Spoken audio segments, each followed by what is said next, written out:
Hello, welcome. Thank you for your interest in Community Engaged Learning. I'm Jocelyn Chu, and I serve as the Director of Community Engaged Learning within the Office of Educational Programs at the Harvard Chan School. I may have met you already through the Community Engaged Learning Fellowships program. If you are new and have come across the resource out of personal interest, welcome. This resource is a series of short learning modules that is designed to take a deeper dive into the theoretical framework of community engaged learning at the Harvard Chan School.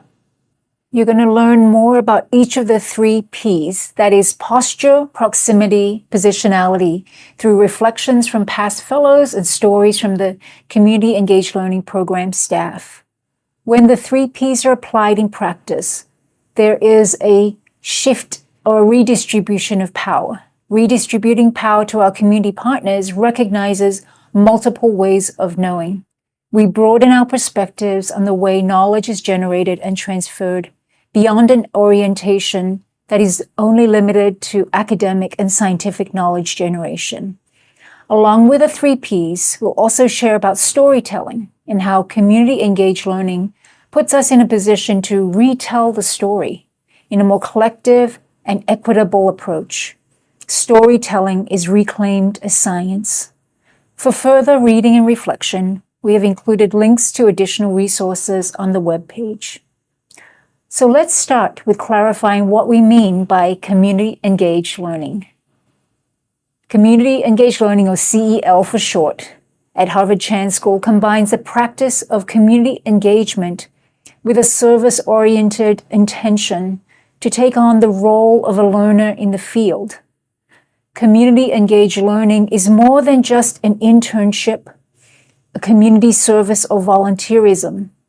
It adopts a critical approach that emphasizes the redistribution of power among all members of the CEL partnership.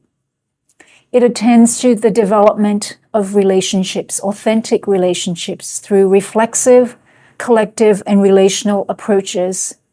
It works within a systems and social change perspective, requiring cycles of action and reflection, listening to learn, and attention to the social structures and contexts, rather than just focusing on the outputs and deliverables of a project at hand.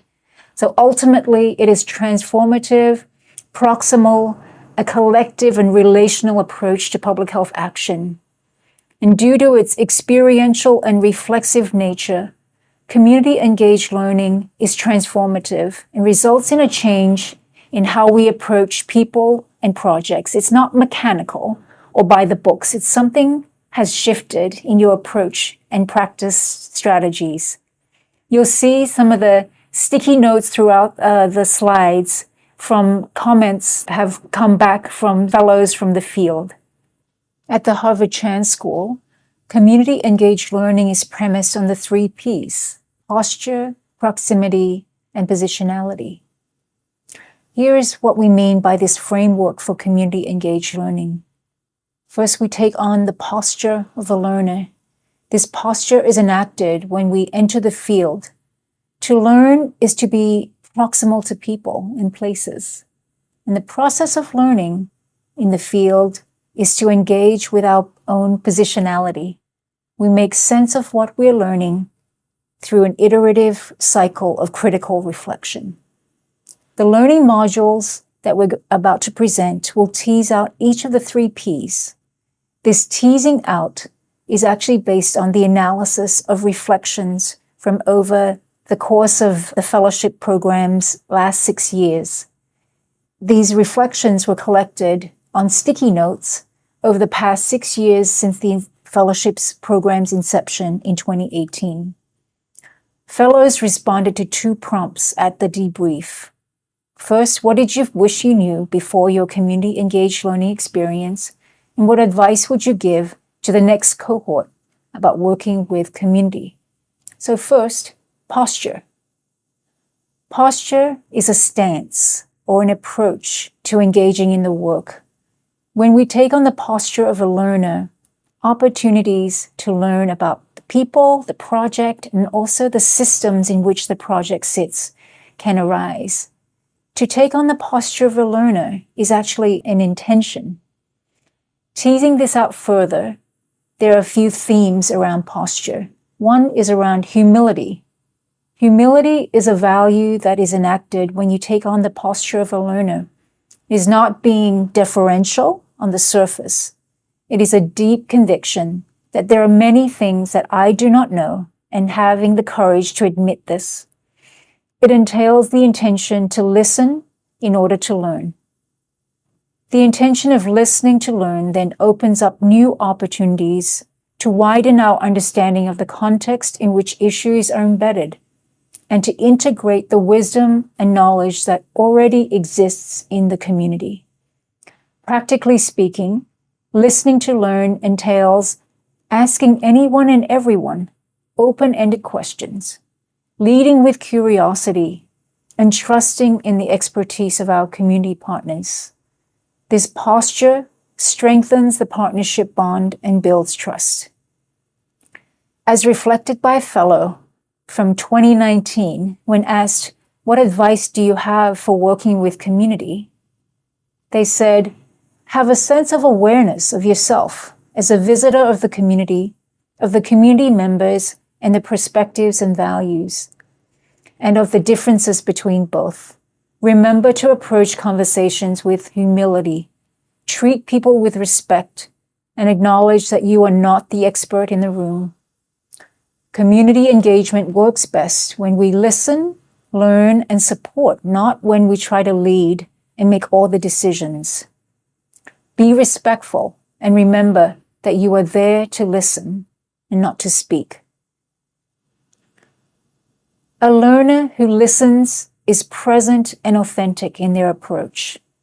This may mean immersing ourselves in the cultural context of the host community, learning a new language, exploring friendships and connections that are outside of the formal arrangements of the project's work plans.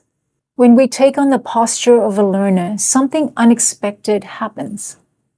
Over the years at orientation with the Community Engaged Learning Fellows, I've shared a transformative experience that happened when visiting the Mississippi Delta. The driver that was taking me to the airport took me on a detour. It was awkward to be driven in a limo for sure, by myself, coming back from the Delta, going back to the airport. I could have taken a back seat and just pretended to sleep, not engaging with the person who was driving me. And I decided against it. I took an intention to just ask a question. I just asked, "Are you from these parts?" And at the end of that, Paul, my driver, and I had a wonderful conversation. And through the conversation, I was granted kindness, and there was an exchange of lived experiences. Furthermore, I got to take a moment to go to visit the Civil Rights Museum and pay respects to Dr. Martin Luther King. You'll see that photo on the left corner. The other photos are taken over the course of the last 3 visits back to Clarksdale, Mississippi, to visit the Delta region. Some were taken by my colleagues and others by me. You'll see that the first one, in the middle bottom, was a photo I took when I first arrived in Clarksdale, Mississippi in June of 2019. I was by myself walking around town at dusk. I was nervous to be in a new environment and not to see a soul on the street, to peer into shops and businesses that were empty. Most of the stores were closed for good.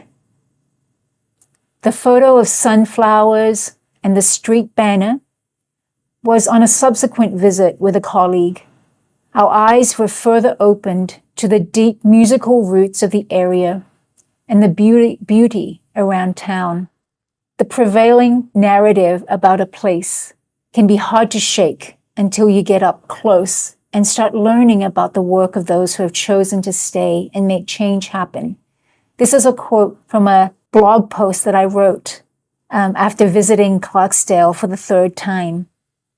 You can read my reflections, shifting the narrative, in one of the links in the resource section of the learning modules. As we close off Module 1, Here are a couple of questions for your own reflection. How can setting an intention to take on the posture of a learner set you up for a transformative learning experience? And what could happen if I don't take the time to check my posture?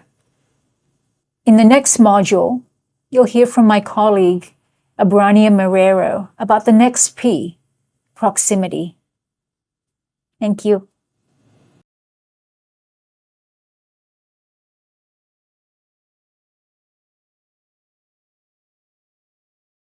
Hello, my name is Abrania Marrero, a Community Engaged Learning Pedagogy Fellow and former Rose Service Learning Fellow with the Office of Educational Programs at Harvard-Chan.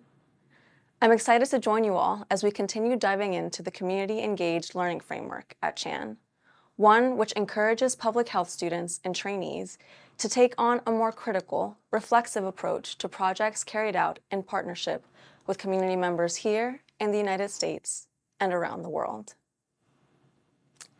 In the last module, we discussed what it might mean to take on the posture of a learner in the field, enacting values such as authenticity and humility in order to truly listen and decenter the self in favor of community's priorities, knowledge, and experiences.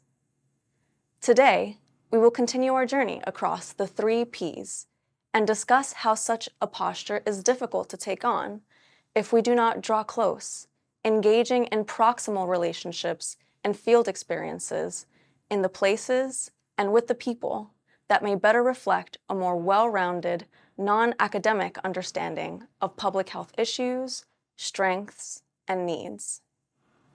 Relationship building is a critical priority in community-engaged service learning and is benefited explicitly from being proximal to community members and partners in the field.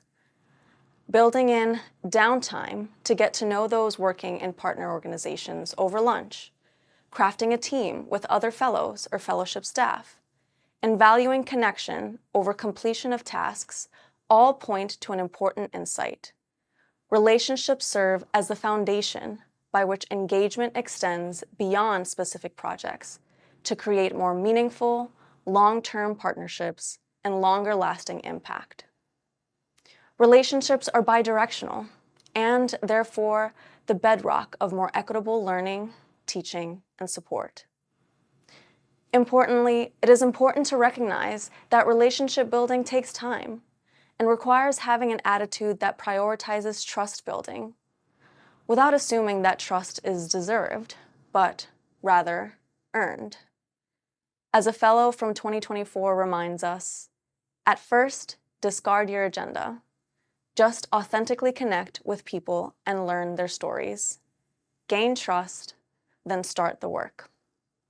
Proximity, engaging in research and public health practice in the field instead of only at a desk or in a classroom, is also what creates opportunities to practice flexibility in identifying resources, implementing projects, navigating internal or external politics, managing time expectations, shifting priorities, and the like. Beyond logistics, flexibility also demonstrates a willingness to let go of control, over-preparation, preconceived expectations, and personal goals. This decentering of self also more easily opens the door to the preferences, plans, and priorities that more equitably benefit community members, especially true if this had been an unintended blind spot in project plans. Be flexible. Learn from the process as much, if not more, than the outcome, and surrender to those small, unexpected, and more meaningful opportunities to engage. As a fellow taught us from 2023, I wish I had trained to surrender to the process in reality. I thought I had a theory. I caused myself a lot of frustrations because of that futile attempt of control.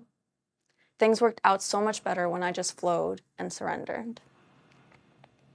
In my own journey as a public health researcher, I often point to the transformative moments I experienced as a Rose Service Learning Fellow, growing more proximal to a community that, perhaps on the surface, others would assume I was already close to and had relationships with.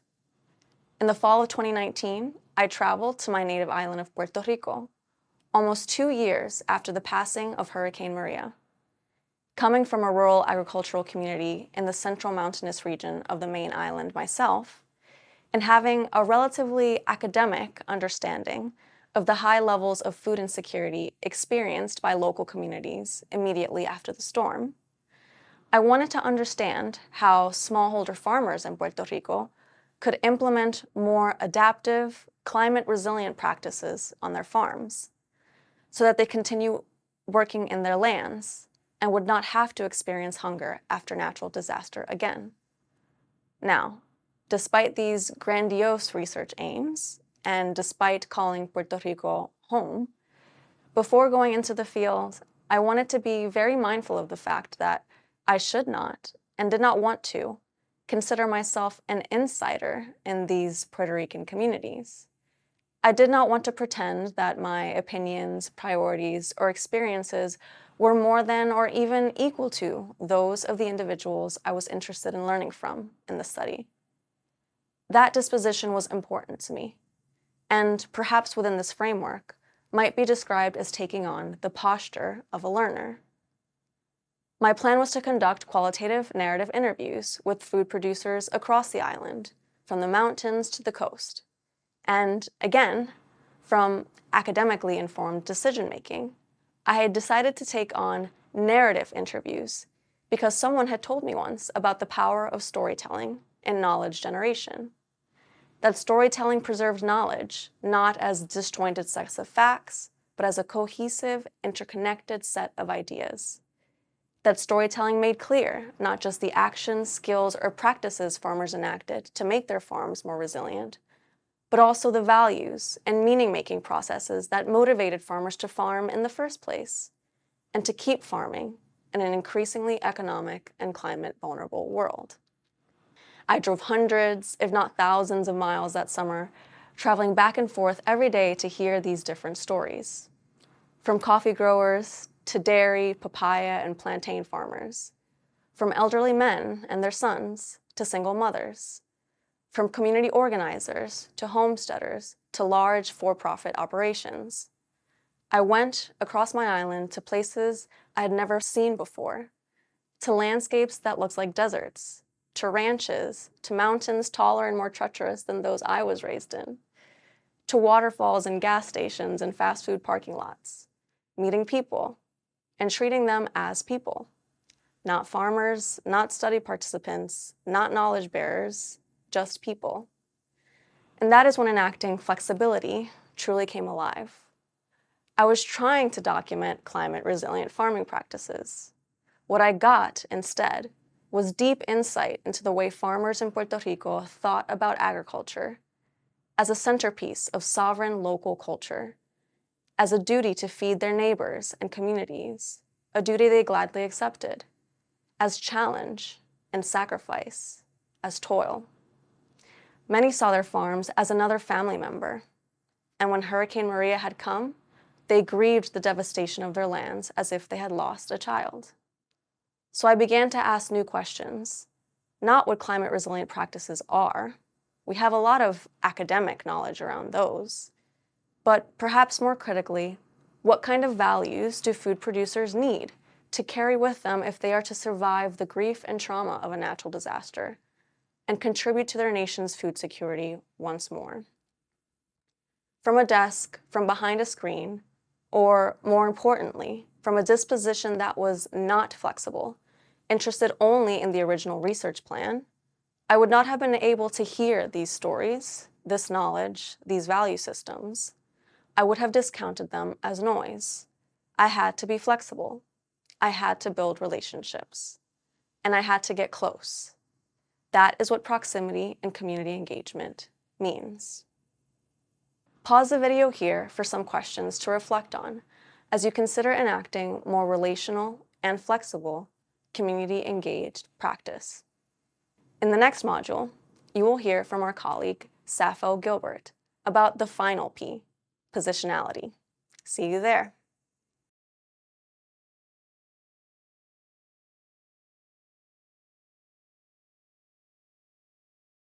Welcome to the third module. I'm Sapho Gilbert, a former Rose Service Learning Fellow with the Office of Educational Programs at Harvard-Chan and member of the Community Engaged Learning team. Let's now continue our journey across the 3 Ps to the final one, positionality. You've learned in the prior modules from Jocelyn about posture and from Abrania about proximity. Posture asks us to stay humble. Proximity means we remain flexible. Positionality needs us to be aware.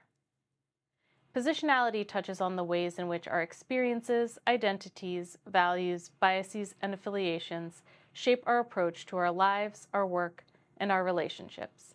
In a research context, this means that how we position ourselves vis-a-vis our community partners will influence the questions we ask, how we collect and interpret evidence, and what we do with our newly co-produced knowledge. It is not a fixed description of who we are, or where we come from, or where we stand. It's a dynamic practice. Positionality is about how we show up and actively engage in ongoing dialogue and partnership with communities. Practicing positionality first and foremost means being aware of your experiences, perspectives, and biases that make you the unique person and scholar that you are. It means asking, what am I bringing into this community and project? How might my presence and actions be seen and felt by members of the community, including and beyond my local collaborators? As one past fellow reflected upon return from their time in the field, quote, "It can feel challenging to be an outsider, and relationship building takes time. Coming in under the, quote, Harvard name, end quote, carries a lot of assumptions, both good and bad, end quote." This quote captures the essence of why positionality matters. It reminds us that our institutional affiliations and other identities can shape how others may perceive us, and, by extension, the partnered work we plan to do, and may even unintentionally kindle power dynamics. This brings us to the 2 core facets of positionality. 1, centering experience already within the community, and 2, shifting power away from institutions and toward communities and the individuals within them. Communities and their diverse constituents also possess their own positionalities, their values, histories, strengths, assumptions, and lived realities. It's therefore imperative that you engage with local contacts as early as possible in project development. Your local partners have undoubtedly worked for many years on the topic and are best positioned to advise what's needed, what's feasible, and what's most likely to make a positive long-term impact. As a former fellow suggested, quote, "Do not be too attached to a certain outcome. Rather, move at the pace that is in alignment with the goals and needs of the community. This is their work, and they will sustain it. Help them move forward with what feels doable and timely to them," end quote. As humans, we are drawn to storytelling, both as orators and listeners. Stories offer rich insights that help us connect and learn from one another. For many of our fellows, such stories aided in their understanding of the community, enhanced the rigor of their project, and facilitated the formation of genuine, lasting, professional, and even personal relationships. As a fellow from a previous cohort recommends, quote, "Appreciate the gift of people sharing their story with you, and be grateful for their trust," end quote. The more you listen to learn, the more you'll begin to see the tapestry of values, assets, narratives, and relationships, including power dynamics that exist within the community. Another fellow reflected, quote, "Communities are not a monolith. There are intra-community dynamics you may not be aware of. Consider how this impacts your work and findings," end quote. At each step of your project, ask yourself who is, and just as importantly, who isn't at the table, and what these dynamics might mean for your project. When I first started working alongside remote Inuit communities in Nunavut in the Arctic of Canada a decade ago, I thought I was prepared. Like Abrania, I felt academically and scientifically ready to embark upon a project I had co-designed with locally based collaborators. Unlike Abrania, I was not working with my own community. In my case, I'd never been anywhere close to the Arctic Circle, so everything was new and exciting. Walking around town on my first day in one of the communities, I was instantly approached by a half-dozen school-aged kids, peppering our conversation with queries. Are you a new teacher? Are you the visiting dentist? A nurse? Each time I said no, they looked at me increasingly quizzically, trying to figure out what then was the purpose of my presence in their community.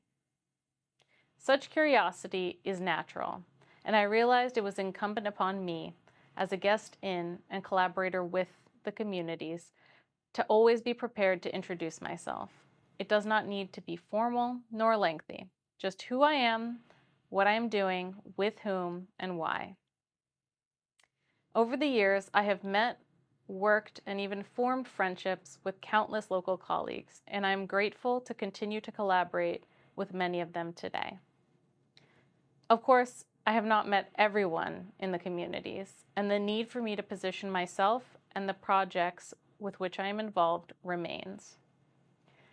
I was reminded of this a few years ago when, in a presentation to a local partner organization of preliminary results of our analysis of a major retailer's grocery sales across the territory, an elder raised their hand to gently but directly ask, quote, "Are you here representing the grocery store?"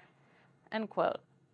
I had forgotten to reintroduce myself. It did not matter that I knew everyone else in the room and had collaborated with them on that project for several years at that point. It was still incumbent upon me to ensure I had communicated my role, affiliations, and project purpose to all. Positionality is thus a continual active practice of self-awareness and situational awareness, transparency, and clarity of purpose, both with your local partners and the community more broadly. Let's pause here to practice thinking about positionality. This can be with a community-engaged project you may have already completed, be working on right now, or are planning to pursue. Whose voices or priorities are being centered? Whose might be missing? What assumptions or power dynamics might exist in this partnership? How might your upbringing, identity, and/or life experiences shape your assumptions about and/or approach to the issue at hand? What might be some blind spots or biases given your understanding of and outlook on the world? In the fourth module, we'll discuss how unique approaches to knowledge can be woven together to enhance the rigor, meaning, and sustainable impact of your research.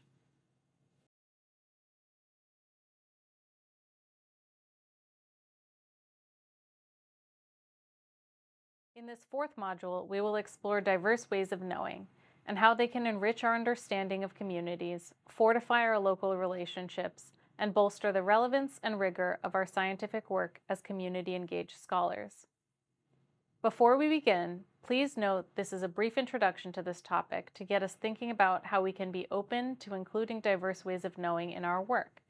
It is not intended to represent the abundance of philosophical, cultural, and other information available on the subject, which we encourage you to pursue should you be so inclined. What do we mean when we use the phrase knowledge systems, sometimes called knowledges, or the related terminology of diverse ways of knowing? A knowledge system is a framework through which communities create, manage, validate, share, and apply knowledge.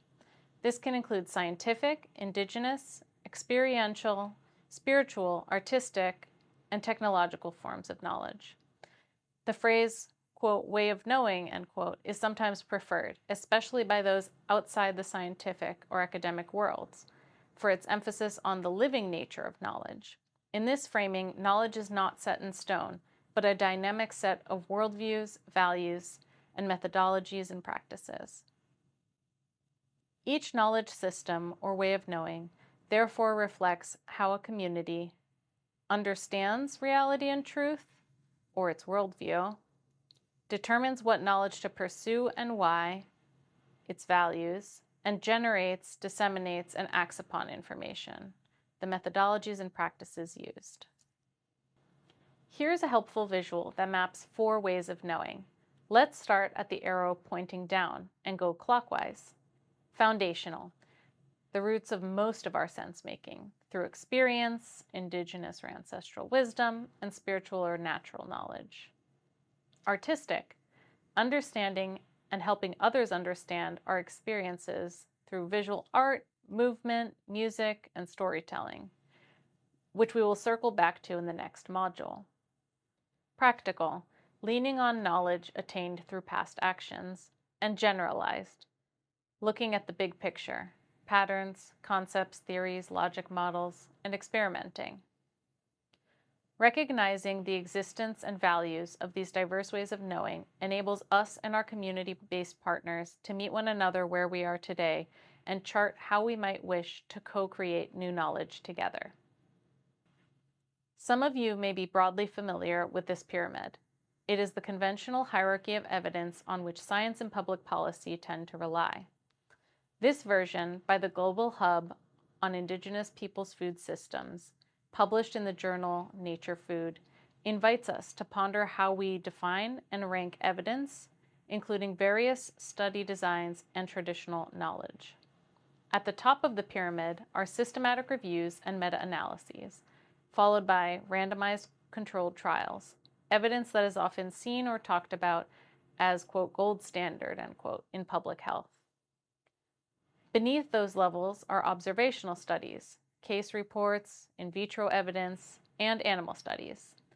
At the bottom, we see the relegation of traditional knowledge, on par with anecdotal evidence. The value of reproducible, controlled experimentation is immense and undeniable. Yet, the value of traditional and other local knowledge in shaping research and policy has not been offered due recognition. On the next slide, we will frame community-engaged research as a project of knowledge co-production. In short, how can we bring together diverse ways of knowing to enrich our understanding, inform our analytic interpretation, and guide action? As we have emphasized throughout our modules, knowledge should be co-produced with communities, not merely about them. As is often stated by communities, quote, "Nothing about us without us," end quote. Complex challenges, especially in interdisciplinary fields like public health, necessitate diverse perspectives, skill sets, and expertise. No one expert or knowledge holder has all the answers. Successful collaboration therefore begins with a recognition of this fact, that each partner brings valuable knowledge to the table.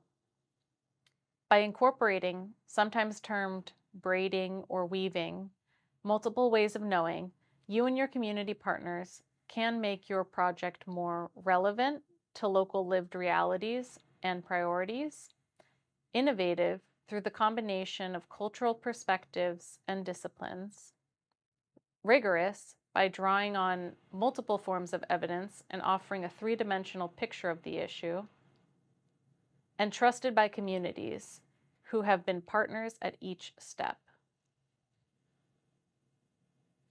It might be helpful to see this in action. This first example comes from the Arctic. It features IQ, or Inuit Kauimaitukangit, which can be translated from Inuktitut as that which has long been known by Inuit. IQ is more than just a knowledge system. It encompasses a set of values guiding healthy, sustainable interrelationships between people, wildlife, the environment, and spirituality.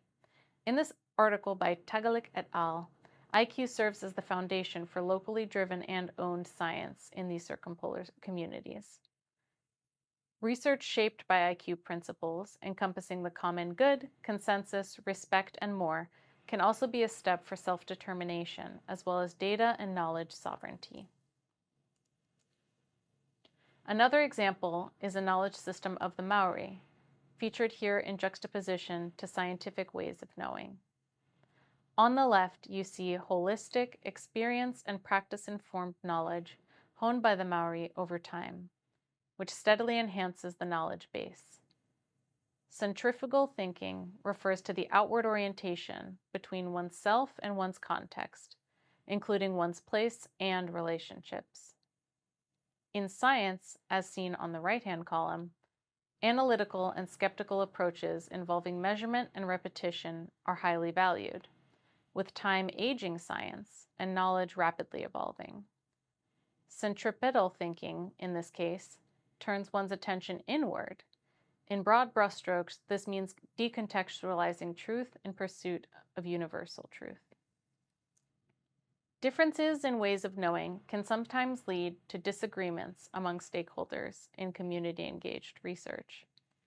These moments offer an opportunity for curiosity, reciprocity, and ultimately a deeper shared understanding, but only if parties involved have openness, mutual respect, and trust. To support positive, productive relationships between researchers and community-based partners, we offer the following practical tips for knowledge co-production. With your local partners, co-design your project vision and goals from the start. Involve and appropriately compensate local knowledge holders like elders and other local knowledge holders and users. Organize knowledge-sharing workshops or events with local colleagues and/or members of the public to foster engagement and validate interim findings.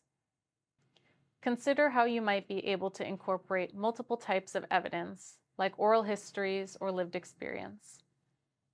Invest in long-term relationships. Communicate with and return to the communities regularly and, if possible, support capacity building in research or other areas. Craft protocols and agreements with community partners for sharing, using, and storing knowledge, both for during and after the project. And finally, ensure your project timelines align. You may need to work around seasonal activities, cultural events, or other considerations on the calendar. Let's now take a quick pause and reflect. How might you define evidence? How might your community-based partners define it? What types of evidence, whether stories, observations, ceremony, or data, do you tend to privilege? How might you and your community-based colleagues incorporate your unique approaches to knowledge into study design, analytic plans, and/or communications, such as writing or presentations? In the next module, Abrania will discuss the role of storytelling in community-engaged research.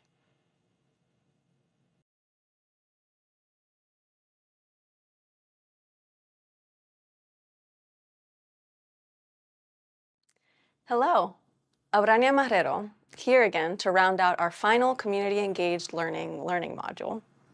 It has been a pleasure to journey with you as you consider new frameworks around community engagement, what it is, what its benefits are and for whom, what its common challenges are and how it can and should challenge us, and how we can carry it out more equitably.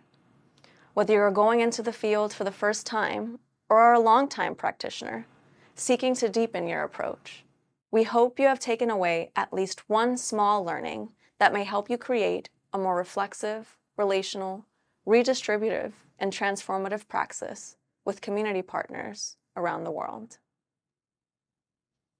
Today, we will discuss the final leg of the three-legged stool that is our community-engaged learning framework. We will explore what we mean by science as storytelling, how stories generate knowledge, and, more importantly, how this form of knowledge generation can be more profound and more justice-oriented than what we may find in the traditional academy. Let's start with the story we have thus told through the CEL framework across these learning modules. In many instances, community-engaged learning research and practice begins with, you guessed it, the learner, the researcher, the practitioner. Working with and within communities through this lens is labeled as engaged because the emphasis is on the learner engaging with community partners, often in academic or institutional contexts that do not typically encourage, reward, or facilitate such engagement. Community-engaged learning thus often starts with a presumed locus of power with the learner, or with the organization, funding mechanism, research or activism goals, etc., that learner carries with them. Of course, we are engaging with community members, partners, and organizations, presumably, because we believe that they have important insights to share.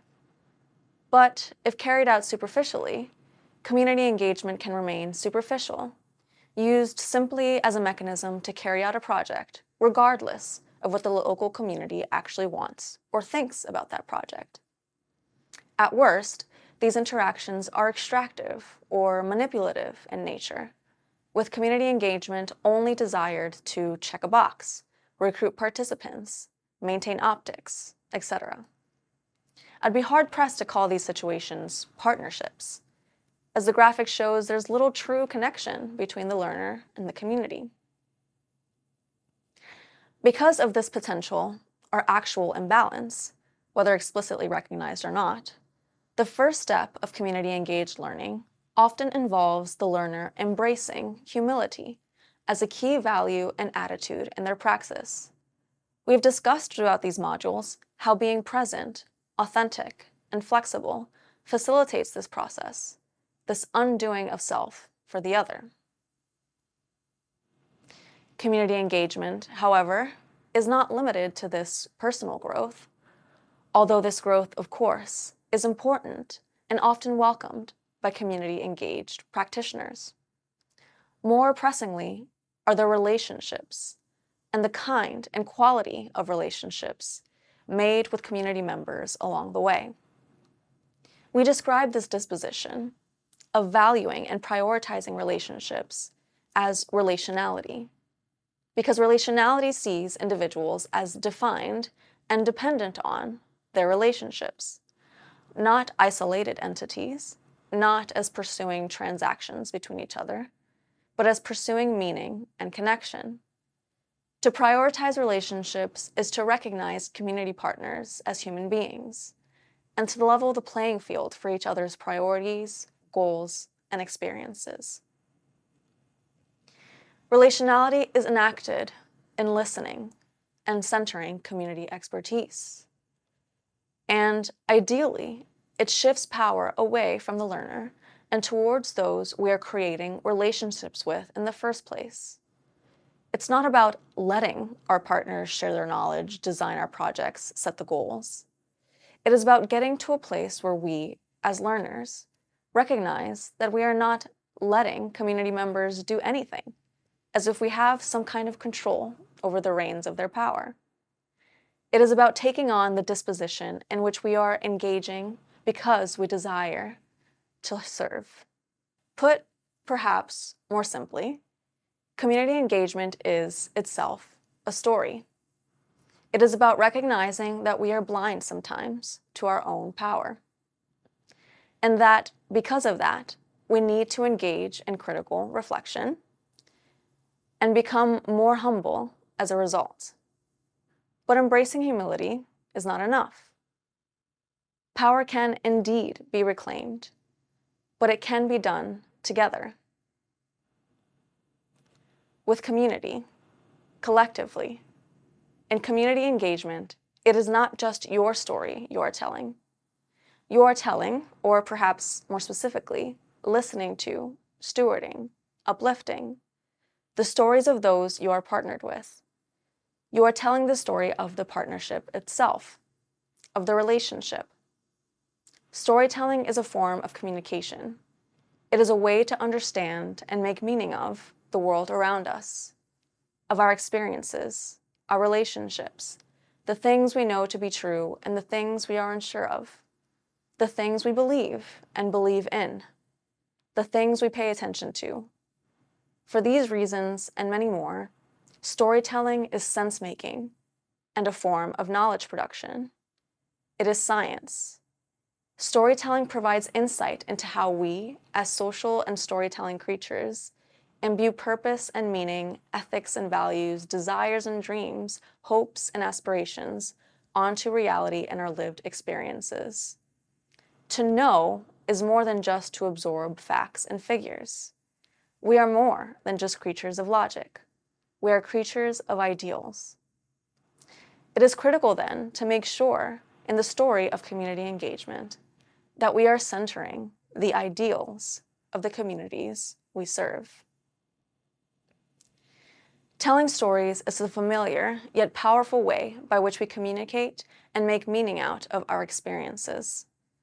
Importantly, in community-engaged public health research and practice, stories also enable the redistribution and reclamation of power, away from evidence-based academic assumptions and towards an evidence base built on local expertise. As community-engaged researchers and practitioners, telling our own stories is important, but it can also limit us to our own perceptions.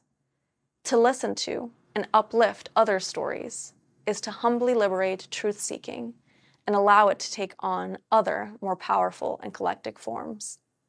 Stories are reflective, thematic, and iterative, teaching us to understand and act in ways we might not have ever imagined. Pause the video here for some reflection questions as you consider storytelling in your community-engaged practice. We cannot wait to hear and learn from them.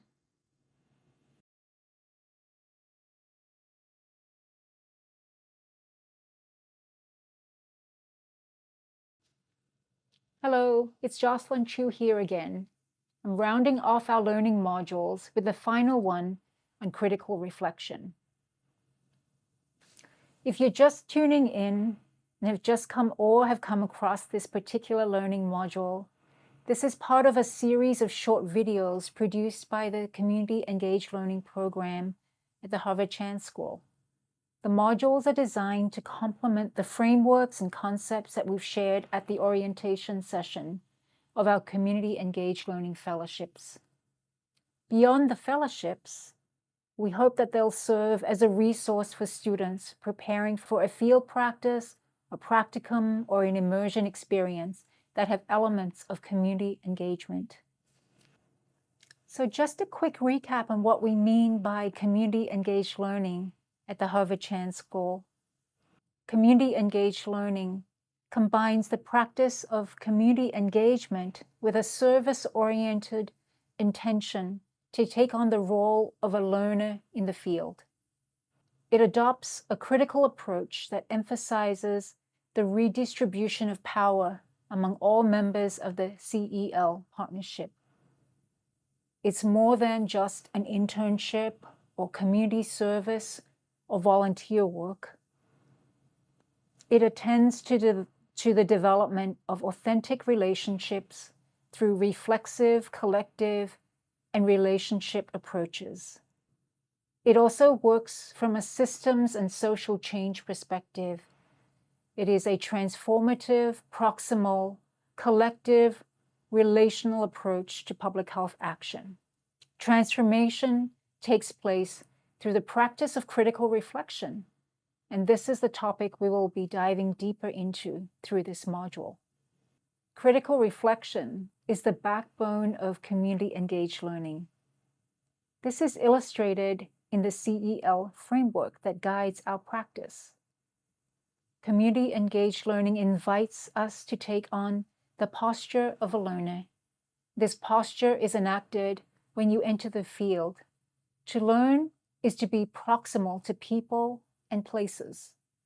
And the process of learning in the field is to engage with your positionality. We make sense of what we are learning through critical reflection. Now, critical reflection is not just a writing assignment or a summary of an activity or an emotional outlet. Rather, the goal is to change your thinking about a subject and thus change your behavior. So critical reflection is a process of identifying, questioning, and assessing our deeply held assumptions about our knowledge, the way we perceive events and issues, our beliefs, feelings, and actions. But what is critical about a reflection, or what makes a reflection critical? The critical aspect of critical reflection is its explicit purpose of challenging assumptions and identifying power dynamics in personal, and professional experiences rather than simply accepting them at face value. It goes beyond a self-assessment to scrutinize the deeper structures, beliefs, and ideologies that frame our actions and understanding of the world. That is our positionality. This involves questioning taken for granted ideas, evaluating their validity, and potentially transforming them to inform future actions more effectively. The ultimate goal is therefore not just to analyze a situation, but to change our thinking and behavior by developing a more inclusive and integrated understanding. I want to share a quote that I heard on an interview with the Rabbi Ariel Berger. The conversation captured my attention when Berger talked about being a student and the need to reflect. He said, there's a certain way of opening up to a larger perspective and saying, I need to reflect, and I need to challenge my assumptions. I need to become aware of my own assumptions. On the screen, you can see the quote, the best things I've ever learned were not content. There was some sort of contrast with someone else's way of thinking that at first seemed really strange to me, that I allowed in, that I allowed to question me. And I, through that process, became aware of my own assumptions and the lens through which I was looking. A helpful framework that we introduced at the fellowship's orientation is the what, so what, now what framework. We can think about this in 3 stages. What? What is about describing the issue, the moment, including your role, your observations, your reactions. It's helpful to identify or briefly describe a specific scene or situation, a moment that stays with you. The so what is the second stage, where we try to understand on a deeper level why the issue is so significant or relevant. We might call it the sense-making stage. Why does the experience matter? What are the consequences? Were your previous expectations and assumptions confirmed or refuted? What surprised you and why? What about this situation stood out to you? This may help you think about what it raised in terms of your levels of comfort or discomfort. In the third stage, we explore how the experience will shape your future thinking and behavior, which is now the now what stage. What have you learned from this that you can use moving forward? Some questions that might guide your thinking and writing might be, what are you going to do as a result of your experiences? What will you do differently? How will you apply what you learned? The what, so what, now what is a very useful framework to guide your critical reflection process. Let me illustrate this with my own reflection on an experience that I still remember vividly, one that continues to teach me. The what? You've heard me talk about my time visiting Mississippi at the fellowship program's orientation. I've traveled to Clarksdale, Mississippi a few times, but it is perhaps this encounter on my very first visit that stays with me the most. I was in Clarksdale to attend a forum held annually by a consortium of organizations all working towards improving the health and well-being of the Delta region. I was attending the forum on behalf of the Harvard Chan School to listen and learn about how the Chan School could be more involved. At lunch, I found myself at a small table with a young man who was a graduate student from Mississippi Valley State University, a local HBCU. He was a student in environmental sciences and had just presented his research on access to green space in rural settings. I asked him what his plans were after finishing his master's program, and he said he would have to look for work outside of Mississippi. I asked him why, and his answer blew me away. He said, Mississippi doesn't want to hire its own people. We're not smart enough. Mississippi always brings smart people from the outside to work here. The so what? The belief that quote-unquote smart people from the outside come to Mississippi and displace those who are here struck me. It was like a punch in the gut. It made me more conscious of being from the outside. Whether or not Harvard equals smart, I cringed at the number of folks who had introduced themselves as coming from Harvard earlier that morning. The comment was not said in a mean-spirited way at all. He just said it like it was. Many good-intentioned people, not from Mississippi, come to try and be of help. But if we're not careful and not conscious of our own positionality, we're blind to our own power, our presence can overshadow and displace those from the same community. It can actually cost the opportunity of someone who is local, who is from that community itself, to be cast aside. And that conversation left me thinking more deeply about the significance of how I enter a new space. Now, this applies to any new space, whether it be Mississippi or here in our neighborhood of Mission Hill in Boston. Thirdly, the now what? I think a lot about the significance of how I enter a new space. What are the unintended consequences of my presence? I need to be aware of how I steward my own privilege, how I need to be sensitive and also transparent in communicating what I am here to do, what is my purpose. That lunch conversation back in the June of 2019 has really influenced the way I think about community engagement in public health, and has actually led me to develop a framework, namely the 3 Ps. I've come to value being a learner over being the expert in the room. I value proximity to people, leading with curiosity and asking questions that invite conversation, and that positions me as a partner and a collaborator. I also want to make sure that I learn from those who might be overlooked, those who might be on the margins with less formal power. Well, how does transformational change happen? It doesn't just take place after one reflection exercise. As public health researchers and practitioners, we are on a lifelong learning journey. Learning is not just taking in new facts. Melanie Jasper, who is a professor of nursing in Wales, states that a reflective practice means taking our experience as the starting point of learning. And she explains that reflective practice is different to learning facts and theory. It is also different from acquiring skills by watching others and mimicking what they do. She says that reflective practice involves consciously thinking about things and actively making decisions. By thinking about our experiences in a purposeful way, using the reflective processes, we come to understand our experiences differently and take action as a result. We've come a long way since the first module.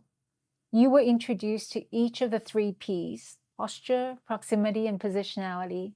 And when the 3 Ps are applied in practice, there is a shift in power. Redistributing power to our community partners recognizes multiple and diverse ways of knowing. Sappho shared that recognizing different ways of knowing entails incorporating diverse health knowledge systems, especially those grounded in indigenous traditions and local communities.